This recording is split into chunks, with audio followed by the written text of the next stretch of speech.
A year later, Pixar released their first sequel, Toy Story 2. In this one, Andy is off to summer camp, which means the toys have their own vacation in his room.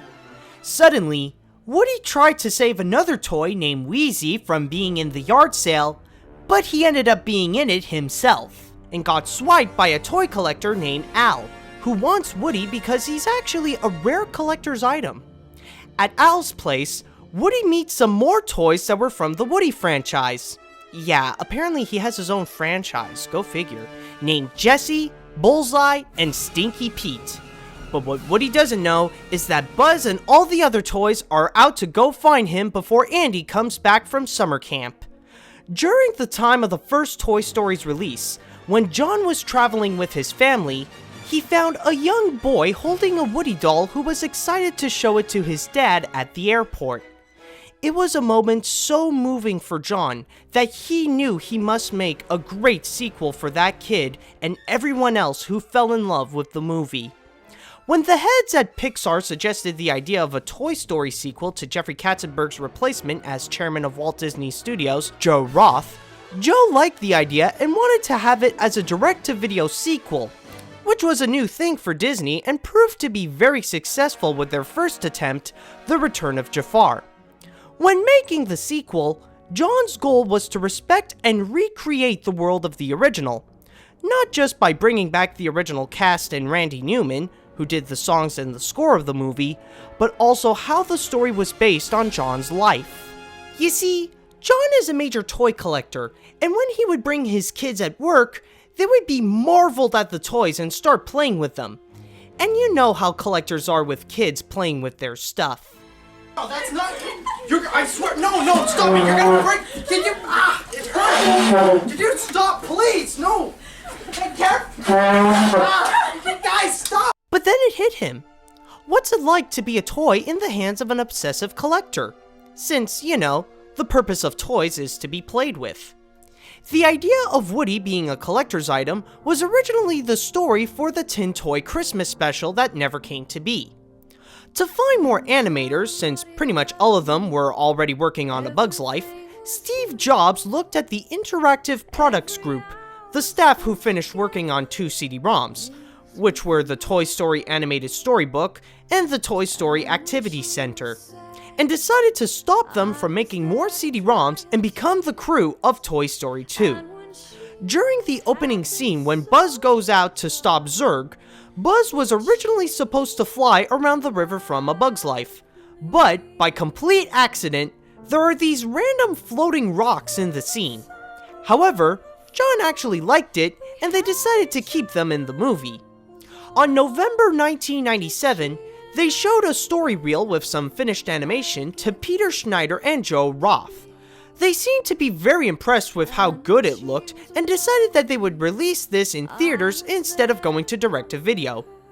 When writing the song When She Loved Me, Randy Newman wasn't sure of having a slow-moving ballad in the movie. He was concerned if kids can actually sit through the entire part, even if it made Tom Hanks and Tim Allen cry. When production began, John wanted to find new directing talent and decided to hire a directing animator of the first film named Ash Brannon and the editor of the first film, Lee Unkrich, to co-direct after he finished working on A Bug's Life. But there's a big problem here. Remember when you're playing like a video game and you're pretty far into it too, and you decided to take probably a bathroom break or get some food, and you leave the controller to your friend, and all you can think of is what can go wrong by giving your friend the controller. This is the thought turned into reality. After John came back from his European promo tour of A Bug's Life, he went to see how the movie was going. He and the rest of the crew all agreed that it sucked. They all went to Disney to see if they can redo it, but they received the answer they didn't want to hear. The people at Disney told them, "Nah, it's fine the way it is. There's no need to redo it. Besides, you don't have much time to do that before the deadline." After that, John pretty much said screw it and brought Andrew Stanton, Pete Docter, Joe Ranft, and some people at Disney to his place to redo the whole story in just one weekend. They had to bring in many different story elements that were removed from the first movie and added it to this one, like opening with a Buzz Lightyear cartoon but change it into a video game for this movie, a nightmare scene where Andy tosses out Woody, and the yard sale.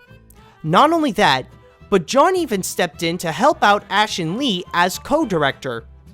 Alright, that's great and all that you have a new story and threw out most of what you already did, but now you only have 9 months to make the movie. Up to this point, the production went to maximum overdrive. There was no time to waste. It was all go, go, go, go, go. The crew were pushed to their limit making this film, and some were even considered working too hard. But even with all that, they managed to reach their deadline. When it was released on November 24th, 1999, it made those 9 months more than worth it. It made almost $246 million in the domestic box office and made more than $485 million worldwide. Also, it was adored by every single critic possible by saying that with beautiful animation, creative storytelling, and great voice acting, some may argue that this might be better than the original. In fact, on RottenTomatoes.com, not only do they consider it the best animated film and best sequel, but as of 2012, they consider Toy Story 2 the best movie of all times. For awards, it got several nominations for the song When She Loved Me, including an Oscar, and it won 7 Annie Awards and a Golden Globe for Best Motion Picture in a Comedy/Musical. On October 7th, 1998, Disney made a shooting gallery-style ride called Buzz Lightyear Space Ranger Spin at the Magic Kingdom at Walt Disney World in Orlando, Florida, which is also called Buzz Lightyear's Astro Blasters in Tokyo Disneyland in 2004 and Disneyland in 2005, and also Buzz Lightyear's Laser Blast in Disneyland Paris. On August 8th, 2000, Disney Toon Studios and Pixar worked together on a 2D direct-to-video spin-off called Buzz Lightyear of Star Command: The Adventure Begins, which is also a pilot to the animated series Buzz Lightyear of Star Command that actually ran for 65 episodes. That's about how Buzz became an actual space ranger and would try to stop the evil Emperor Zurg. Not the toy in the movie though, but the actual Buzz that's based on the toy, even if he... screw it. In mid-2008, Disney made Toy Story Midway Mania, which is like Space Ranger Spin, but instead of shooting flat aliens, you play some carnival games. Oh, and by the way, it's at Disney's Hollywood Studios in Walt Disney World, Disney's California Adventure at Disneyland, and in Tokyo Disney Sea in 2012. They even released a Nintendo Wii game based on the ride. 3 years later, they released the game for both the Xbox 360 and the PS3 to make it work with the Kinect and the PlayStation Move. On October 2nd, 2009, Disney and Pixar released in theaters, for a limited time, a double feature of both Toy Story and Toy Story 2 in 3D, most likely to hype up the people for the third one that was coming up. After that Toy Story 2 was complete and released, it would take a long time for the people at Pixar to recover. Some would take a full year even. But if there was one benefit that Toy Story 2 brought them, other than the millions of dollars they got and the glowing reviews, is that they finally learned who they are as a company. As Ed Catmull said it best, Toy Story 2 was the pivotal moment in this company. It's when we actually defined who we were. From that, we learned the important thing is not the idea. The important thing is the people. It's how they work together, who they are, that matters more than anything else. With that idea in mind, Steve Jobs noticed that everybody seems to be way too spread out from each other, that there are separate groups doing their own thing instead of working with each other. So, in the year 2000, Steve moved the company from Point Richmond to 20 acres of land at Emeryville, California, and built an animation facility that's also an animator's paradise, where the people are the #1 priority, and everybody works and plays under one roof, and their offices are considered an empty canvas.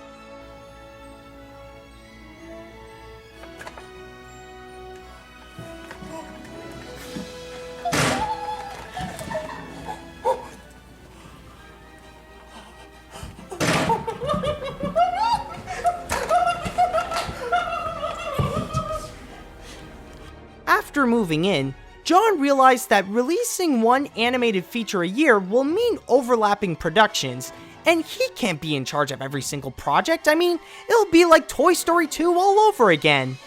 So he decided for the next films, he would leave it in the hands of two of his closest colleagues, Andrew Stanton and Pete Docter, since he thinks they're ready to make their own films. Pete would go first in this assignment with Monsters, Inc. It's the story of Mike Wazowski and Sully, two workers of Monsters Incorporated, in which their jobs is for Sully to scare kids from their bedrooms and for Mike to collect the scares. You see, in the town they live in, Monstropolis, scares are like electricity to them. It's like their power source. One day, a little girl who was not afraid of most monsters suddenly enters Monstropolis with Mike and Sully, which they named her Boo, and causes major panic in the town. Now Mike and Sully have to find a way to bring back Boo to her bedroom. The idea started when, in 1997, Pete Docter wanted to do a movie that would be like Toy Story in a way that kids are actually right. Like, when they leave, the toys would come to life. But instead of living toys, it would be about the fact that there are monsters that live around kids' bedrooms. It's a good concept and it can open to many possibilities, but maybe it opens to too many possibilities. Sure, there are actual monsters in the closet. Then what? The movie went through many changes before it became what it is today. Pete's first idea was about a 30-year-old man who has to conquer his fear of monsters, which scared him when he was a boy and are coming back to scare him. Later on, he decided to scrap that idea and move on to another idea where a monster named Johnson has a new job of scaring kids.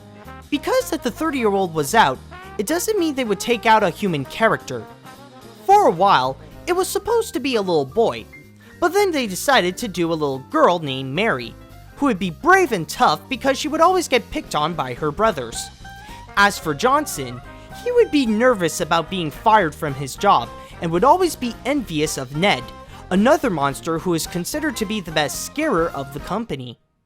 As production would move on, both Johnson and Mary would change drastically, not only physically, but mentally too. For Johnson, he went through several jobs at Monsters Inc., from a janitor, to a refinery worker, to an assistant to Ned the best scarer, to a former scarer, to finally the best scarer of the company. His physical appearance would have included tentacles and glasses, but they were considered too hard to animate and would pull the focus away from his face. Well, maybe not the glasses, but they still took that out. And his name would change from Johnson to Sully. As for Mary, she was considered at a few points to be Irish and even black, and her age would decrease from 7 to 6 down to 3 years old. Pete said that the younger she is, the more she's dependent on Sully. Also, her name was changed from Mary to Boo. But keep in mind, that's what Mike and Sully named her. Maybe she still is Mary, I don't know. In 1998, Pete and other Disney and Pixar workers were talking about having a monster buddy for Sully, someone that the main character can talk to about his situation. With that in mind, the group agreed to have that in the movie, and with the help of developer artist Ricky Nierva, they went to make Mike Wazowski.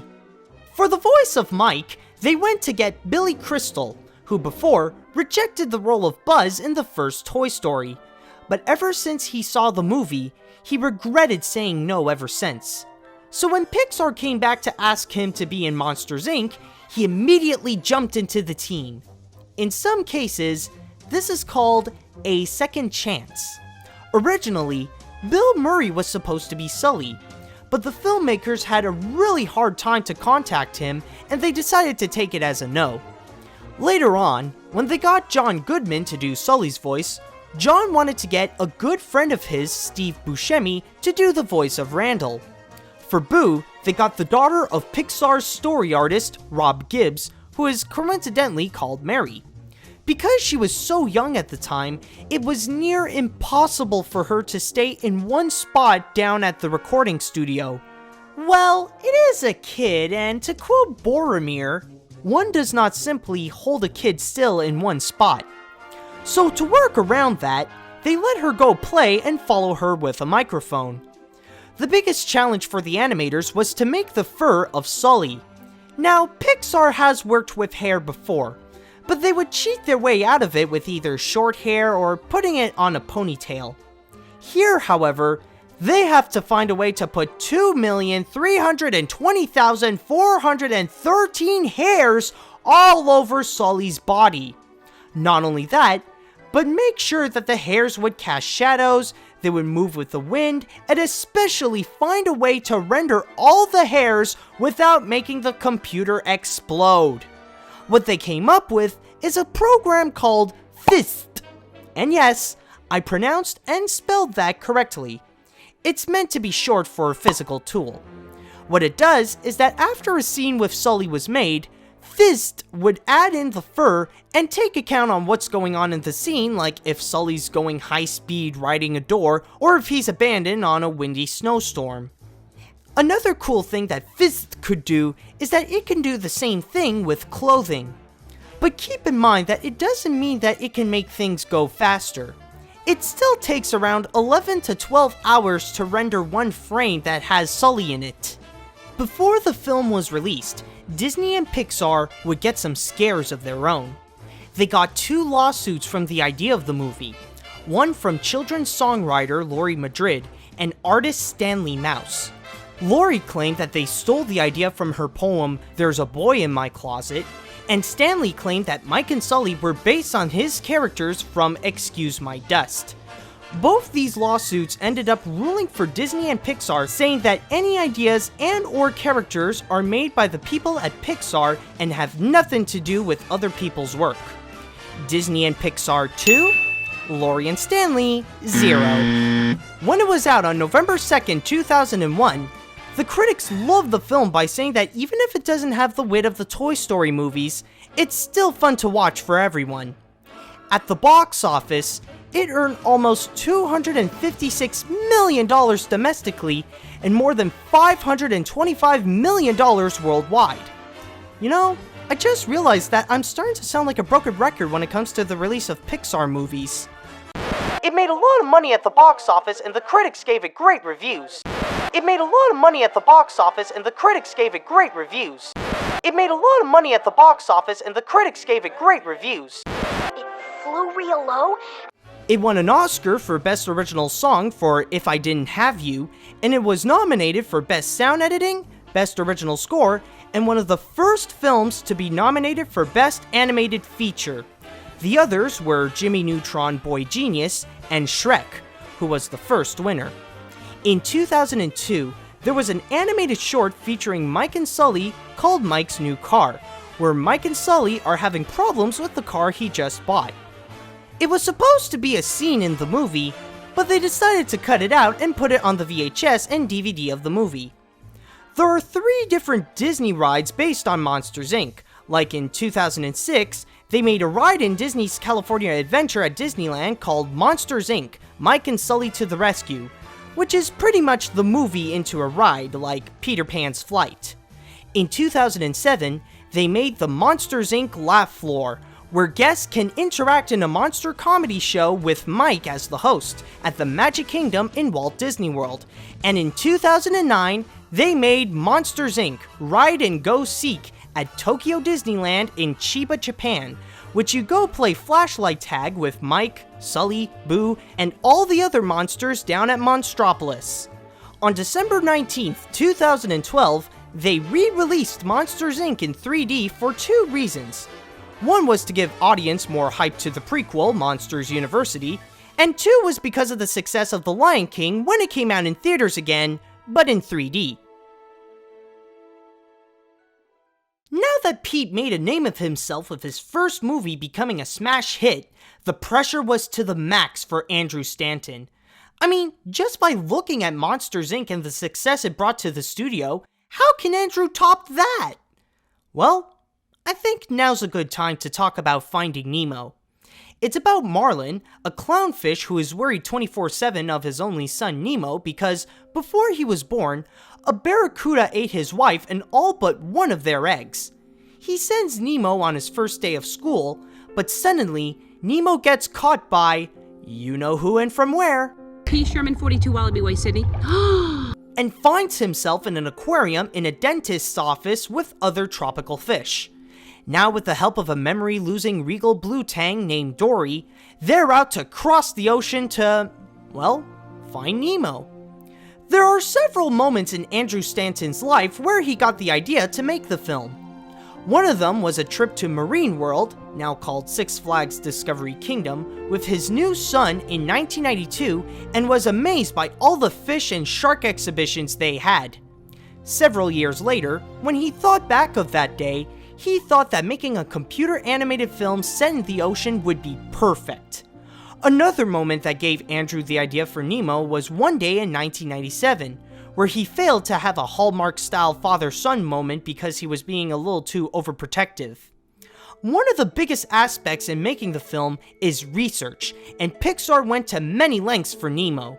The artist had to go through numerous aquariums, museums, lectures, studying a giant fish tank that's in the studio, and even taking scuba lessons so they can do that in the coral reef. I always believe in research. No matter what the subject matter is, you cannot do enough research. Not enough research? Are you sure? Because I think the artist got a ton more than what they probably need to know. Anyways, originally, we were supposed to see what happened to Marlin's wife and the other eggs that never came to be through a series of flashbacks as the movie would progress. But then Andrew realized that Marlin had a bad case of paranoia, and he felt that the audience won't know why until about the very end of the movie. So to fix that problem, he took all the flashback scenes and crammed them all up in one big opening scene so that people would know why Marlin would get easily worried. During the recording, they got William H. Macy to do the voice of Marlin, and he actually did record all the lines. But Andrew felt that the better choice for Marlin's voice would be Albert Brooks. So they got rid of all of Macy's lines and they replaced it with Brooks. Now, just to let you know, Al here is not really a fan of doing voices for an animated film. Now, I know, he did some voices in The Simpsons and the Simpsons movie, but it's just that he doesn't like sitting in a practically empty room with no other actors with just a mic and a script in front of him. Just a little heads up for anyone who wants Brooks for their next animated feature. Another person that didn't get their voice in the movie was Meagan Muller Ii. The thing with her was that during the recording, they wanted her to do her Karen Walker voice that she did in Will and Grace, but she didn't want to. So Pixar was like, okay then.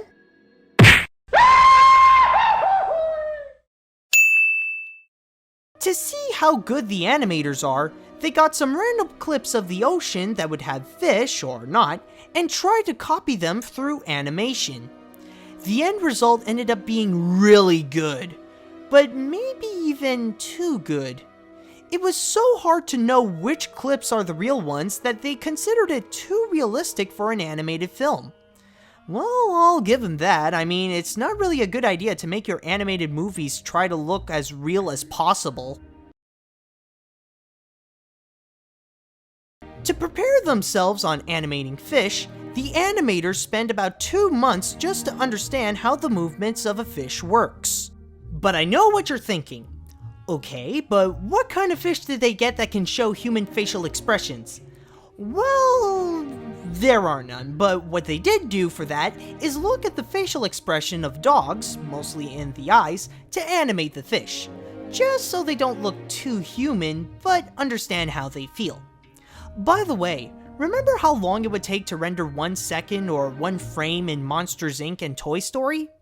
Well, this one takes the cake. Now to render 1 frame of Finding Nemo, because of all the underwater stuff happening, it would take a total of 4 days.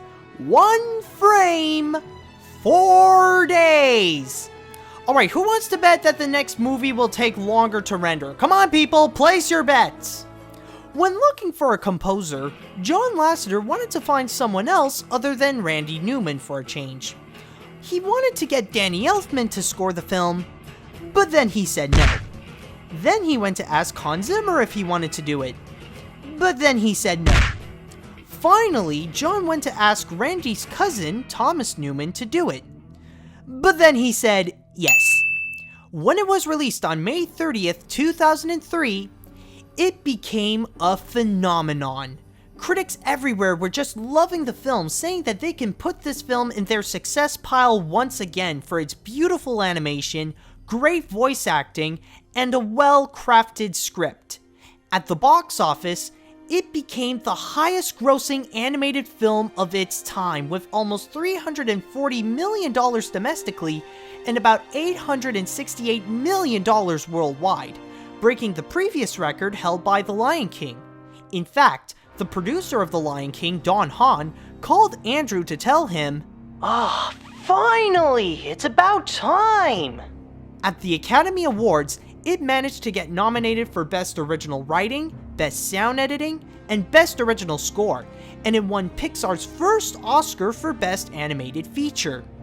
In 2008, the AFI placed Finding Nemo at number 10 for their top 10 animated films. However, not everything did come out all cheers and yays after its release. There was a sewerage company that was warning people after they saw the movie that they shouldn't flush their fish down the drain because before the water goes out on the ocean, it goes through some treatment to be purely clean. So the ending of the movie should look more like this.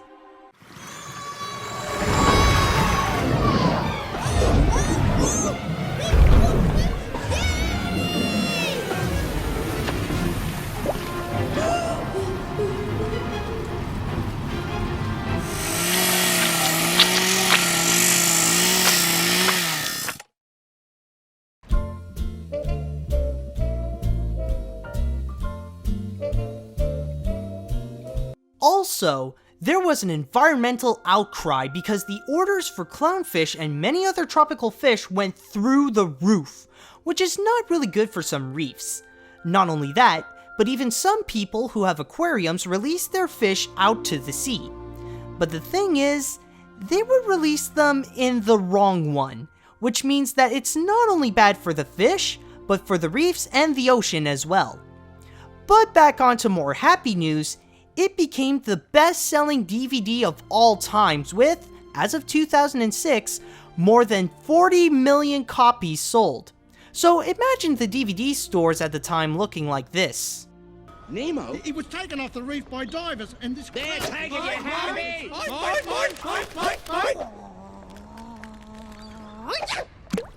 Mine?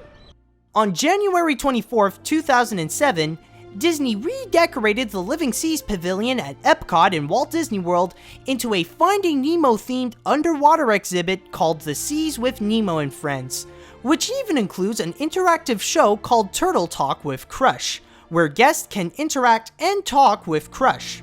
The show can also be seen at Disney's California Adventure at Disneyland, Tokyo Disney Sea at Tokyo Disneyland, and even in the cruise called the Disney Dream. During that same year, Disney brought back the Submarine Voyage attraction at Disneyland, and just like the Living Seas, they made it all Finding Nemo themed.